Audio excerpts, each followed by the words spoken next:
Papalapit na ang Pilipinas sa upper middle income status matapos mga bawi sa epekto ng COVID-19 pandemic. Isa lang yan sa naging sentro ng talakayan sa Development Budget Coordination Committee sa Senado. Yan ang ulat ni Bernard Ferrer. Sa kabila ng isyu ng korupsyon, naniniwalang Bangko Sentral ng Pilipinas o BSP na nagpapatuloy ang magandang lagay ng ekonomiya ng bansa. Kasunod ito ng organization meeting at briefing ng Development Budget Coordination Committee o DBCC kaugnay ng 2016 Proposed National Expenditure Program sa Senate Committee on Finance. Ayon sa BSP, isang malaking patunay dito ang mababang inflation. Target ng pamahalaan na mapanatili ito sa 2 hanggang 4% pagdating ng taong 2026. Maganda rin ang kalagay ng banking system sa Pilipinas. Patuloy ang paglago ng assets, deposits at income ng mga bangko. Higit pa rito, lagpas sa kinakailangan ng capital at liquidity standards sa mga ito. Malaki rin ang international reserves ng bansa na umaabot sa $105 billion. When it comes to what's called the Greenspan-Guidotti rule, that rule says we should hold 100% of short-term debt in the form of international reserves.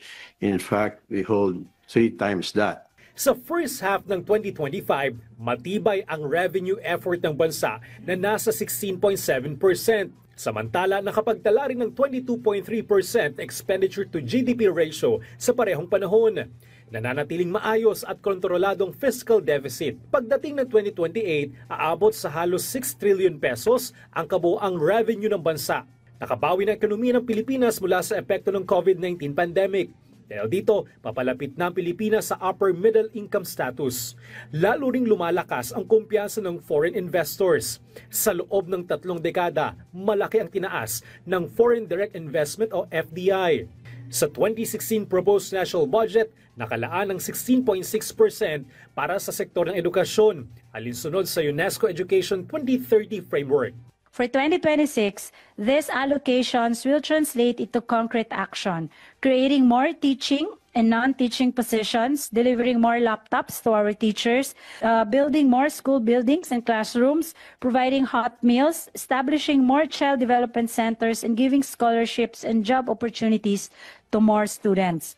Nakatuon din ang pamahalaan sa program convergence budgeting para sa mas maayos sa paggastos at pagtutok sa mga target na benepisyaryo.